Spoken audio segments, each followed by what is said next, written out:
नमस्कार,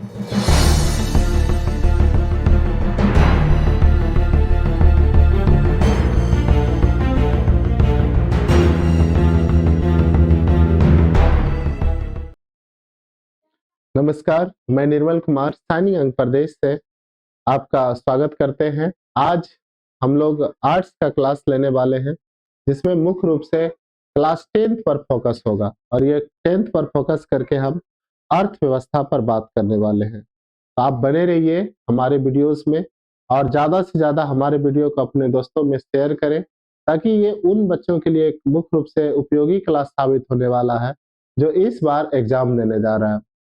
तो चलिए आते हैं। तो सबसे पहला टॉपिक होता है कि अर्थव्यवस्था कहते किसको है? अर्थव्यवस्था। अर्थव्यवस्था। तो अर्थव्यवस्था को समझने से पहले हमें समझना पड़ेगा आर्थिक क्रिया। कौन सी क्रिया बच्चे? आर्थिक क्रिया। आर्थिक क्रिया। आर्थिक क्रिया किसे कहते हैं? वैसी क्रियाएं जिससे हमें क्या प्राप्त होती है? आय प्राप्त होती है। तो वैसी क्रिया जिससे हमें क्या प्राप्त होती है? आय प्राप्त होती है, उसे क्या कहते हैं बच्चे? आर्थिक क्रिया। आय प्राप्त होती है उसे कौन सी क्रिया कहते हैं? आर्थिक क्रिया। जैसे मछली पालन, पशु पालन, है ना? और उसके बाद किसी टाइप का आप काम करते हैं, उससे हमें आय मिलती है, उसे कौन सी क्रिया कहते हैं? आर्थिक क्रिया। तो आर्थिक क्रिया। अब दूसरी अब बात आती है कि अर्थव्यवस्था किसे कहते हैं? तो जिसके अंतर्गत जिसके अंतर्गत जिसके अंतर्गत विभिन्न प्रकार की विभिन्न प्रकार की आर्थिक क्रियाएं होती है। आर्थिक क्या होती है? क्रियाएं होती है। क्रियाएं होती है, उसे क्या कहते हैं बच्चे? अर्थव्यवस्था कहते हैं। अर्थव्यवस्था का तीन संरचना है। अर्थव्यवस्था का कितने संरचना है? तीन भागों में से बांटा गया है। तो आपको यदि 2 मार्क्स में क्वेश्चन पूछेंगे कि अर्थव्यवस्था किसे कहते हैं, एक बार इसको और रिकॉल कर लेते हैं।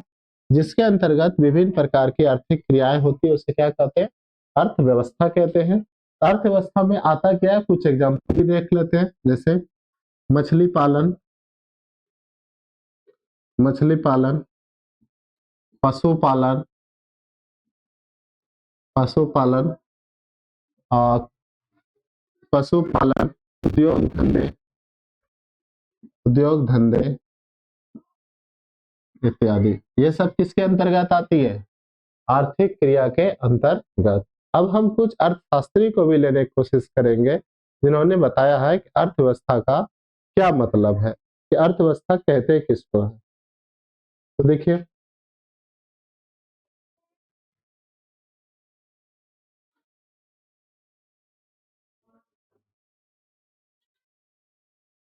है ना? तो क्वेश्चन है, देखिए बच्चे, तो ऑर्थर लेविस क्या कहता है अर्थव्यवस्था के अंतर्गत? ऑर्थर लेविस के अनुसार ऑर्थर लेविस के अनुसार अर्थव्यवस्था का अर्थ, लेविस के अनुसार अनुसार क्या है?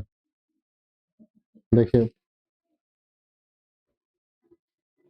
किसी राष्ट्र के संपूर्ण व्यवहार से होता है जिसके आधार पर मानवीय आवश्यकताओं की संतुष्टि के लिए किसी राष्ट्र के संपूर्ण व्यवहार पर जिसके आधार पर जिसके आधार पर मानवीय आवश्यकताओं की मानवीय आवश्यकताओं की मानवीय आवश्यकताओं की संतुष्टि के लिए अपने संसाधनों का प्रयोग करता है, कि संतुष्टि के लिए अपने संसाधनों का अपने संसाधनों का प्रयोग करता है।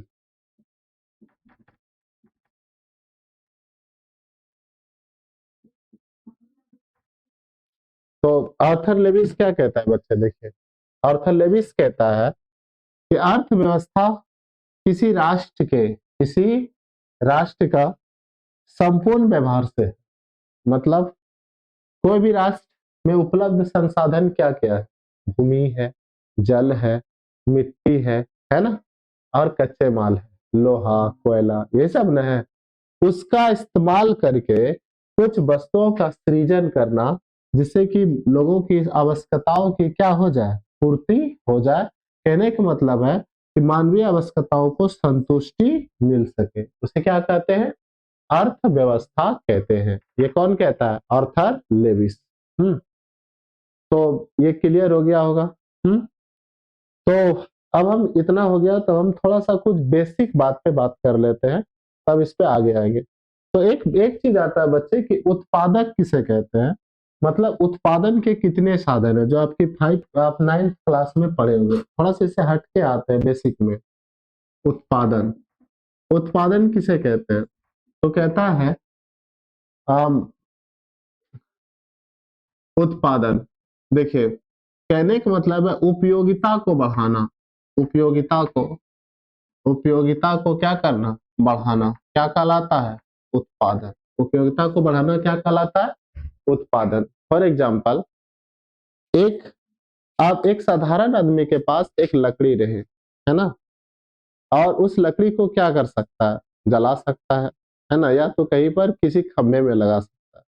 लेकिन वही लकड़ी यदि कारपेंटर को मिल जाए तो उस लकड़ी से वह डिफरेंट डिफरेंट टाइप के क्या बना सकते हैं, सामान बना सकते हैं, और उस लकड़ी को मार्केट में बेच सकते हैं बना करके सामान। तो क्या हुआ, लकड़ी वही था लेकिन उसकी उपयोगिता को क्या कर दिया, बढ़ा दिया। तो कहने का मतलब है उत्पादन किसे कहते हैं बच्चे, उपयोगिता को बढ़ाना ही क्या कहलाते हैं, उत्पादन कहता है।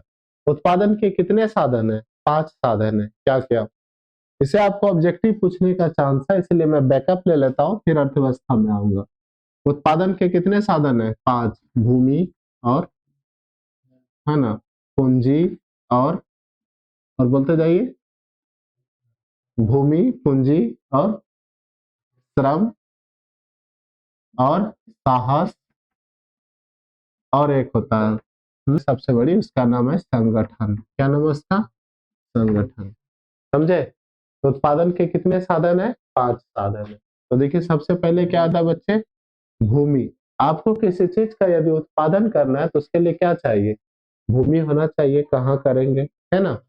दूसरा, उसके बाद क्या चाहिए, उसमें जो काम करने वाले, उसमें कुछ उत्पादन करने में और आवश्यक सामान को खरीदने में, कच्चे माल को खरीदने में क्या चाहिए, आपको पूंजी चाहिए, पूंजी आपको लगाना होगा बच्चे। और उसके बाद काम करने वाले लोग चाहिए, यानी श्रम, या खुद से काम करना पड़ेगा। और एक संगठन, अकेला कोई व्यक्ति बड़ा कंपनी खड़ा नहीं कर सकता, काम करने वाले लोग होता है। तो उत्पादन के लिए क्या चाहिए बच्चे, संगठन भी चाहिए। लेकिन सबसे जो जरूरी चीज होता है उत्पादन के लिए वो क्या होता है, साहस, है ना। तो उत्पादन को, साहस को उत्पादन का सक्रिय साधन माना गया है। क्या माना गया बच्चे, सक्रिय साधन। इसके बिना ये सब कुछ नहीं हो सकता। मतलब आपके पास यदि ये सारा चीज है, यदि साहस नहीं है तो आपका उत्पादन नहीं हो सकता। तो ये थोड़ा सा था उत्पादन। अब अगला टॉपिक आता है उत्पादन के बाद कुछ बेसिक वर्ड्स है जो मैं ले रहा हूँ, फिर लाइन पे आ जाऊंगा। उपभोग किसे कहते हैं, उपभोग। उपभोग का इंग्लिश होता है कंज्यूम, है ना। तो उत्पादित वस्तुओं का इस्तेमाल करने वाला, उसको क्या वो इस्तेमाल करना ही क्या कहलाता है, उपभोग।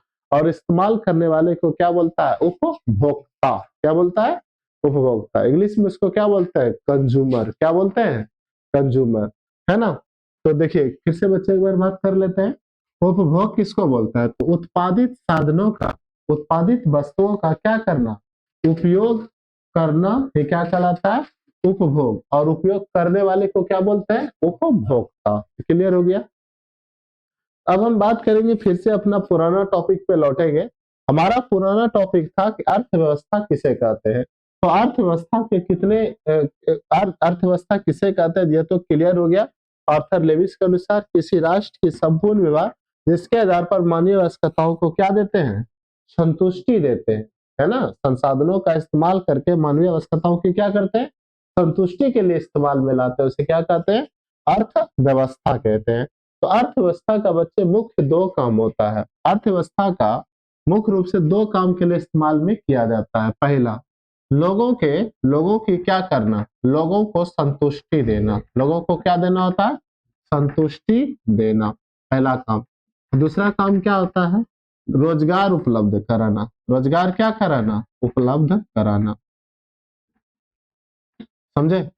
यानी कि मानव कल्याण की बात करना। अर्थव्यवस्था का मुख्य उद्देश्य दो क्या होता है? लोगों को क्या देना? संतुष्टि देना। और दूसरा क्या उपलब्ध कराना होता है? रोजगार उपलब्ध कराना। तो इतना जानने के बाद हम बात करेंगे अर्थव्यवस्था के संरचना को कितने भागों में बांटा गया है। अब हम बात करेंगे कि आर्थिक क्रियाओं के आधार पर अर्थव्यवस्था को कितने भागों में बांटा गया है? तीन भागों में। किसके आधार पर? जल्दी बोलिए। आर्थिक क्रियाओं के क्या? आर्थिक क्रियाओं के आधार।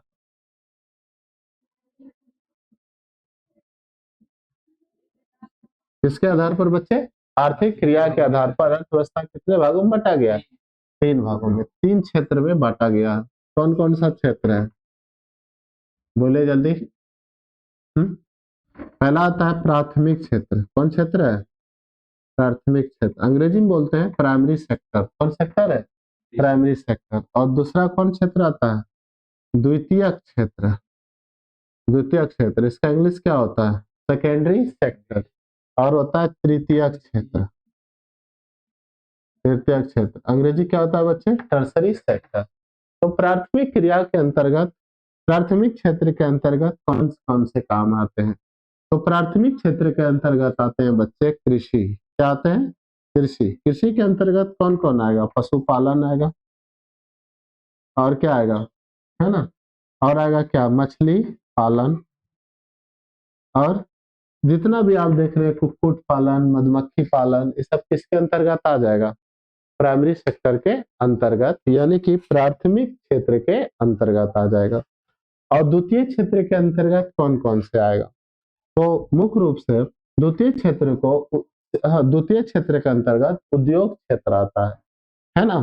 कौन सा क्षेत्र आता है? उद्योग। दूसरे क्षेत्र के अंतर्गत कौन आता है? उद्योग आ जाता है। और तृतीय क्षेत्र के अंतर्गत, देखिए बच्चे, तृतीय क्षेत्र को सेवा क्षेत्र भी कहा जाता है। कौन सा क्षेत्र कहा जाता है? सेवा क्षेत्र, है ना? तो सेवा क्षेत्र में कौन कौन से काम आते हैं? तो सेवा क्षेत्र के अंतर्गत कौन आता है? ध्यान दीजिएगा। सेवा क्षेत्र के अंतर्गत आ जाता है आपका शिक्षा। और कौन आएगा? स्वास्थ्य। शिक्षा, स्वास्थ्य, शिक्षा स्वास्थ्य। और कौन आएगा बच्चे? है ना? अब शिक्षा, स्वास्थ्य, परिवहन, परिवहन। और जितना भी आप देख रहे हैं कि जो कि जिस होटल आ गया, शिक्षा आ गया, स्वास्थ्य आ गया, हॉस्पिटल आ गया, ये सब किसके अंतर्गत आ जाता है? सेवा क्षेत्र के अंतर्गत, यानी तृतीय क्षेत्र के अंतर्गत आते हैं।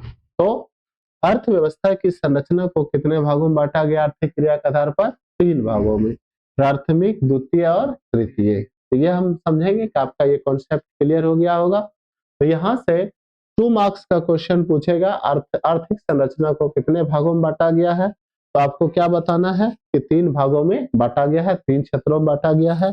प्राथमिक क्षेत्र, द्वितीय क्षेत्र और कौन क्षेत्र में? तृतीय क्षेत्र में। प्राथमिक क्षेत्र के अंदर कृषि, पशुपालन और क्या आते हैं बच्चे? मछली पालन आता है। द्वितीय आपका उद्योग क्षेत्र होता है। तृतीय के अंतर्गत सेवा क्षेत्र जिसको कहता है, शिक्षा आता है, स्वास्थ्य आता है, परिवहन आता है। आप जितना भी देख रहे हैं हॉस्पिटल वगैरह है, जितना भी आप देख रहे हैं हॉस्पिटल हो गया आपका, है ना, जो भी व्यवस्था देख रहे हैं वो सब किसके अंतर्गत आता है? तृतीय क्षेत्र के अंतर्गत आता है। तो इतना क्लियर हो गया होगा, हम समझते हैं कि आपका 1 marks 2 marks is very clear हो गया होगा। आगे हम आते हैं अब अर्थव्यवस्था के प्रकार। अर्थव्यवस्था के प्रकार। तो अर्थव्यवस्था कितने प्रकार के होते हैं बच्चे? तीन प्रकार का। पहला है पूंजीवादी अर्थव्यवस्था। पूंजीवादी। दूसरा है समाजवादी। समाजवादी। और तीसरा है मिश्रित, जो भारत में है, मिश्रित अर्थव्यवस्था।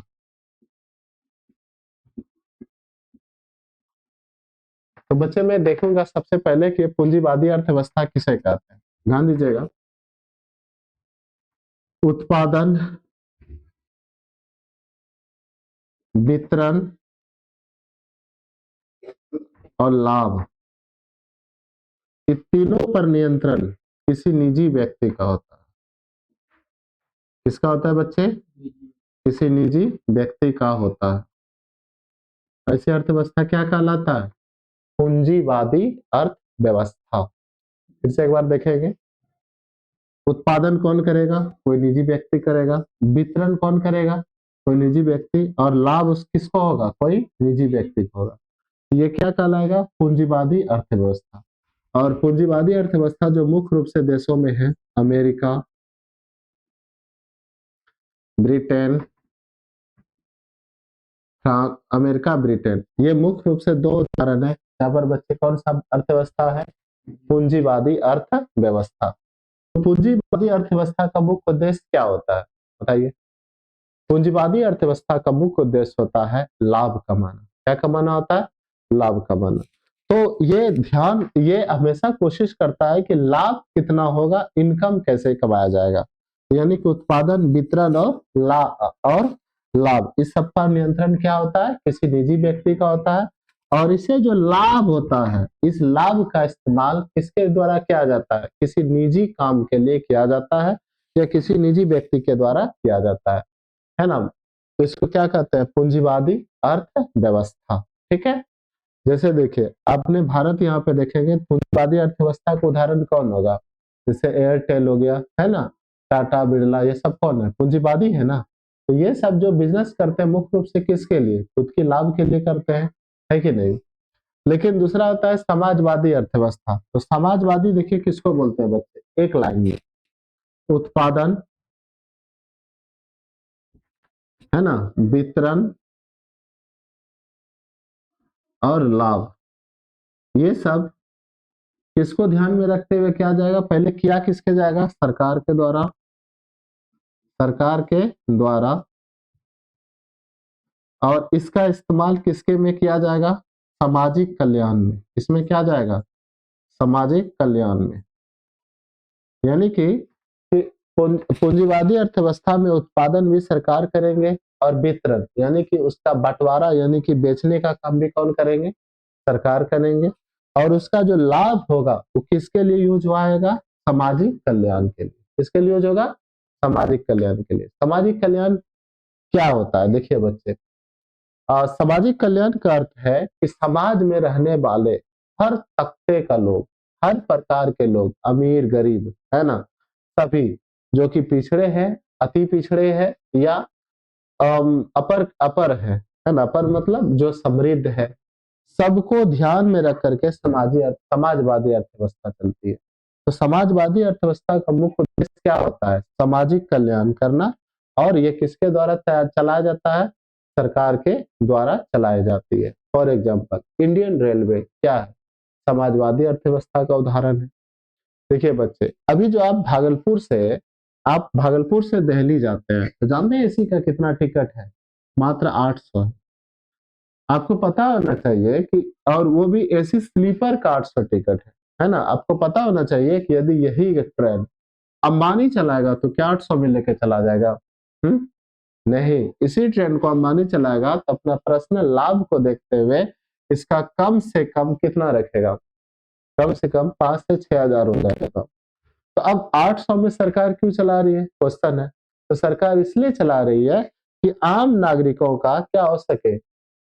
कल्याण हो सके, उसे फायदा मिल सके। फॉर एग्जाम्पल, आप सरकारी अस्पताल जाते हैं बच्चे, सरकारी अस्पताल में आप देखते होंगे कि 5 रुपया में आप शिक्षा कटाते हैं और आराम से आपका सब चीज काम हो जाता है। डॉक्टर भी आपको देख लेता है, आपको दवाई भी मिल जाता है। तो क्या प्राइवेट अस्पताल में ऐसा हो जाता क्या? नहीं हो। लेकिन कहाँ हो रहा है? गवर्नमेंट अस्पताल में ऐसा हो रहा है। क्यों? क्योंकि अस्पताल को चलाया जा रहा है किसके द्वारा? गवर्नमेंट के द्वारा। उसका जो यूज किया जा रहा है किसके द्वारा? सॉरी, कौन यूज करेगा उसका? कारण कौन देता है? गवर्नमेंट बताता है। और उसका जो लाभ हो रहा है वो किसके द्वारा होता है? समाज कल्याण के हित में हो रहा है। अब 5 रुपए का चिट्ठा क्यों रखा गया है? इसलिए ताकि समाज में जितने भी लोग हैं, चाहे वो गरीब से गरीब क्यों नहीं है, वो आसानी से वो अपना इलाज करा सके, स्वस्थ जीवन जी सके। तो देखिए कई ऐसे उदाहरण है, कौन व्यवस्था का? समाजवादी व्यवस्था का। तो क्वेश्चन आता है बच्चे, समाजवादी व्यवस्था किसे कहते हैं? समाजवादी व्यवस्था किसके द्वारा चलाई जाती है? सरकार के द्वारा। उत्पादन, वितरण, लाभ का मालिक कौन होती है? सरकार होता है। और जिसका इस्तेमाल किसके लिए किया जाता है? लाभ का प्रयोग किसके लिए किया जाता है? सामाजिक कल्याण में होता है। उसे क्या कहते हैं? समाजवादी अर्थव्यवस्था। और समाजवादी अर्थव्यवस्था मुख्यतः किस देश में पाए जाते हैं बच्चे? रूस में। कहाँ पाए जाते हैं? रूस। रूस में कौन सी अर्थव्यवस्था है? समाजवादी अर्थव्यवस्था। तो ऑब्जेक्टिव 10th क्लास में ये भी क्वेश्चन आते हैं कि इनमें से किस देश में समाजवादी अर्थव्यवस्था पाया जाता है? याद रखिए कहाँ पे पाया जाता है? रूस में। जबकि पूंजीवादी कहाँ जाते हैं? अमेरिका और ब्रिटेन में। लेकिन ऐसा आजादी के समय में ऐसा कंडीशन आ गया कि हमारे नेहरू जी के समक्ष कि हम कौन सा अर्थव्यवस्था बनाए, समाजवादी अर्थव्यवस्था को अपनाएं या पूंजीवादी अर्थव्यवस्था को अपनाएं। तो नेहरू जी ने कहा कि सिर्फ समाजवादी अर्थव्यवस्था को मनाते हैं, सरकार के पास इतना सिस्टम नहीं है कि पूरे देश के लोगों को रोजगार दे सके और सबका कल्याण कर सके। लेकिन यदि पूंजीवादी व्यवस्था अपनाते हैं तो सिर्फ इससे पूंजीपतियों का कल्याण होगा और समाज में उच्च नीच का आर्थिक असमानता बनी रह जाएगी। तो आर्थिक समानता को कम करने के लिए नेहरू जी ने समाजवादी को आगे किया और लोगों से ज्यादा लोगों को रोजगार मिल सके, इसके लिए उन्होंने क्या किया? पूंजीवादी अर्थव्यवस्था को बढ़ावा दिया। तो इस प्रकार से भारत ने दोनों अर्थव्यवस्था को मिला के कौन सा अर्थव्यवस्था का निर्माण करवा दिया? मिश्रित अर्थव्यवस्था। तो बच्चे भारत में कौन सी अर्थव्यवस्था है? मिश्रित अर्थव्यवस्था का उदाहरण एकमात्र देश है, वो कौन है? भारत है। आप समझ गए होंगे कि अर्थव्यवस्था को कितने प्रकार होते हैं? 3 प्रकार के होते हैं। समाजवादी अर्थव्यवस्था, सॉरी, पूंजीवादी अर्थव्यवस्था, समाजवादी व्यवस्था और कौन व्यवस्था? मिश्रित अर्थव्यवस्था। तो चलते हैं बच्चे अगले क्लास के लिए। ठीक है, अब हम बात करेंगे, एक टॉपिक है समावेशी विकास किसे कहते हैं। क्वेश्चन आएगा बच्चे आपको, समावेशी विकास किसे कहते हैं? समावेशी विकास, इसका इंग्लिश होता है exclusive development. Development, exclusive development.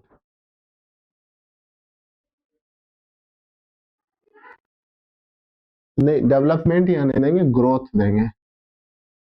Exclusive growth, समावेशी विकास क्या होता है? तो बच्चे आते हैं, देखते हैं समावेशी विकास क्या होता है। तो जैसे मैंने अभी बताया कि समाजवादी अर्थव्यवस्था का मुख्य उद्देश्य होता है समाज कल्याण करना, यानी कि समाज के हितों में काम करना, यानी कि उसका लाभ किसके लिए हो कमाया जाता है? समाज के लिए। उसका इस्तेमाल कौन करती है? समाज करती है। तो मैंने अभी बताया। तो समावेशी विकास किसे कहते हैं? तो समावेशी विकास बच्चे वैसा विकास, वैसा विकास, वैसा विकास, वैसा विकास जिसके अंतर्गत,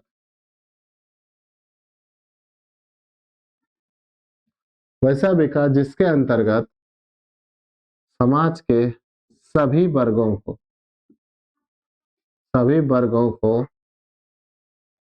समाज के सभी वर्गों को ध्यान में रख कर किया जाता है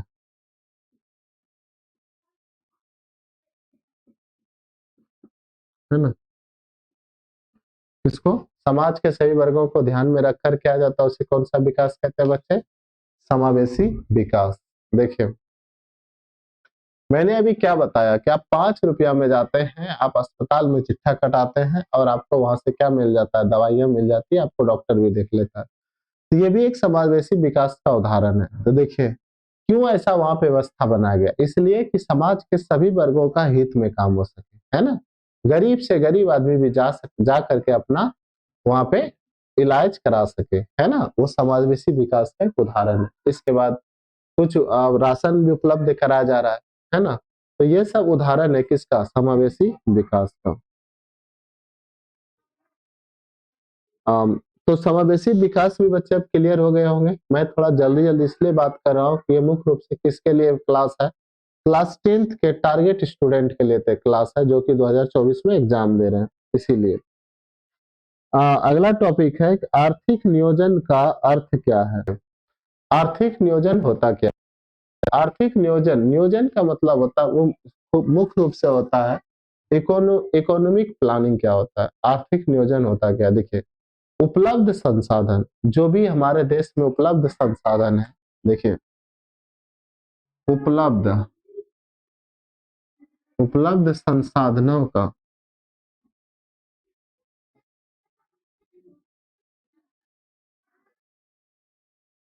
उपलब्ध संसाधनों का योजनाबद्ध तरीके से योजनाबद्ध तरीके से निर्धारित समय के अनुसार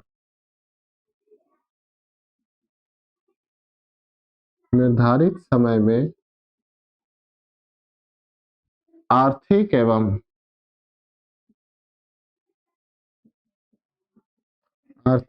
सामाजिक हितों का हितों का हितों का पूर्ति के लिए प्रयोग करना।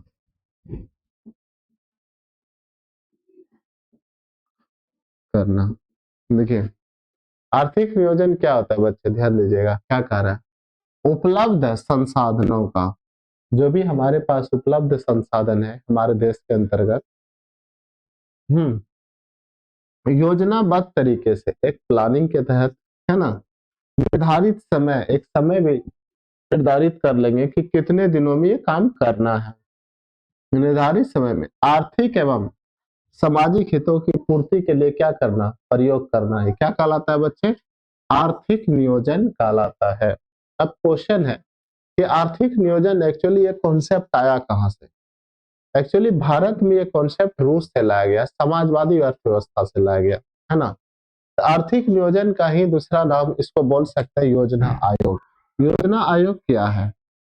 जैसे कि आप जानते हैं कि योजना आयोग की स्थापना कब हुआ था? 15 मार्च 1950 को। 15 मार्च कब हुआ था बच्चे? 1950 को। किसका स्थापना हुआ था? योजना आयोग का। योजना आयोग का मुख्य काम क्या था कि ये पहले से ही योजना बनाता था कि अब की बार 5 साल के अंतर्गत कितना काम करना है। कितना साल के अंतर्गत? 5 साल के अंतर्गत कितने कामों को करना है, किस क्षेत्र में काम करना है, कृषि क्षेत्र में काम करना है, या उद्योग क्षेत्र में काम करना है, या सेवा क्षेत्र में। तो देश की अर्थव्यवस्था का कैसे विकास करना है, देश के अंतर्गत रहने वाले सभी सभी लोगों का कैसे विकास करना है, कैसे समावेशी विकास करना है, उसका डाटा पहले से तैयार किया जाता था। वो किसके अंतर्गत? योजना आयोग के अंतर्गत। और योजना आयोग के जो अध्यक्ष होता था, प्रदेन प्रधानमंत्री। कौन होता था बच्चे? अध्यक्ष कौन होता था योजना आयोग का? पदेन कौन होता था? प्रधानमंत्री, है ना। फिर से देख लीजिएगा बच्चे, योजना आयोग का अध्यक्ष कौन होता है? पदेन प्रधानमंत्री। आप लोग बता सकते हैं कि भारत में योजना आयोग का प्रथम अध्यक्ष कौन था? बोलिए। तो योजना आयोग का स्थापना कब हुआ था? 15 मार्च 1950 को ना। उस समय तत्कालिक प्रधानमंत्री कौन था? पंडित जवाहरलाल नेहरू। तो योजना आयोग का प्रथम अध्यक्ष कौन हो गया? पंडित जवाहरलाल नेहरू हो गया। लेकिन आज लेकिन ये योजना आयोग मुख्य रूप से 12 तक चला था। अब प्रथम में कृषि पर फोकस किया गया था बच्चे, तो इसको डीप में हम क्लास में बात करेंगे। अभी हम मुख्य रूप से टारगेट स्टूडेंट के लिए बना रहे हैं जो कि एग्जाम देने वाले हैं। तो हम मुख्य रूप से अभी बात कर रहे हैं, शॉर्टकट बात कर रहे हैं। तो हम बात करेंगे योजना आयोग। तो बच्चे 12 योजना आयोग तक लगभग चला। कितना तक चला? 12 तक चला। लेकिन जैसे ही मोदी सरकार आया, कौन सा सरकार आया बच्चे? मोदी सरकार। कौन सरकार आया? मोदी सरकार। मोदी सरकार ने योजना आयोग का नाम बदल दिया। योजना आयोग का नाम क्या कर दिया? बदल दिया। और इसी जगह एक नया आयोग का स्थापना किया, जिसका नाम कौन आयोग है? नीति आयोग। कौन आयोग है? नीति आयोग। एक्चुअली नीति योजना आयोग का कार्यकाल कितने सालों का होता था? 5 साल का। लेकिन नीति आयोग का कितने साल का होगा? 1 साल का होगा। कितना साल का होगा? 1 साल का। और नीति आयोग का जो इसका भी जो अध्यक्ष होगा वो कौन होगा? बोलिए। पदेन कौन होगा? प्रधानमंत्री। पदेन प्रधानमंत्री। इसका भी जो अध्यक्ष होगा बच्चे कौन होगा? पदेन प्रधानमंत्री। तो नीति आयोग का जो पहला अध्यक्ष हुआ कौन हुआ? श्री नरेंद्र, बोलिए, श्री नरेंद्र नरेंद्र दामोदर दास मोदी, है ना? क्योंकि नीति आयोग का स्थापना इन्हीं के कार्यकाल में ना शुरू हुआ। तो एक क्वेश्चन यहाँ से ये भी पूछता है कि नीति आयोग का स्थापना कब हुआ, है ना? तो नीति आयोग का स्थापना कब हुआ था बच्चे? तो अब मैंने अभी बताया जैसे कि मोदी सरकार जो आया था, कब आया था? 2014 में। कब आया था? 2014 में। तो नीति आयोग का स्थापना कब हुआ? 2014 में हुआ। और उसके अध्यक्ष कौन होते हैं? पदेन प्रधानमंत्री। पदेन मतलब समझते हैं? पदन कहने का मतलब है एक और प्रधानमंत्री है और उसी पोस्ट पे रहते हुए दूसरा भी उसने पोस्ट धारण कर लिया, नीति आयोग का क्या बन गया? अध्यक्ष बन गया। क्या बन गया? नीति आयोग का अध्यक्ष। तो नीति आयोग का अध्यक्ष कौन होता है? पदेन प्रधानमंत्री होता है देश का। और वो कौन है? श्री नरेंद्र दामोदर दास मोदी। तो क्वेश्चन पूछेंगे तो नीति आयोग क्या है? नीति आयोग का स्थापना कब हुआ था? 2014 में हुआ, है ना? नीति आयोग कितने साल के लिए काम करता है? 1 साल के लिए योजना बनाता है। और उसका अध्यक्ष कौन होता है? पदेन प्रधानमंत्री होता है। और पहला अध्यक्ष कौन है? श्री नरेंद्र दामोदर दास मोदी है। वो किसके स्थान पर आया? योजना आयोग के स्थान पर आया है। तो इतने बातों से आप हमको लगता है कि बच्चे आपको अच्छे से आर्थिक नियोजन समझ में आ गया होगा। योजना आयोग तो मैंने समझा दिया। उसके बाद ये भी बताया योजना आयोग के जगह पर क्या गया है? नीति आयोग आ गया है। लेकिन अगला कॉन्सेप्ट है कि राष्ट्रीय विकास परिषद क्या है? राष्ट्रीय विकास परिषद को समझेंगे बच्चे। उसका फुल फॉर्म में क्या होता है? National development council. क्या होता है बच्चे?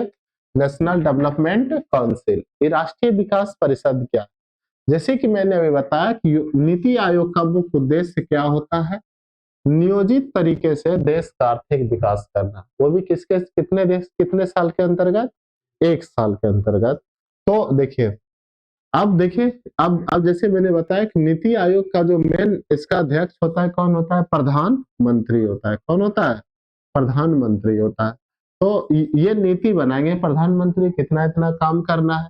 लेकिन आखिर काम कहाँ होना है? राज्यों में होना है।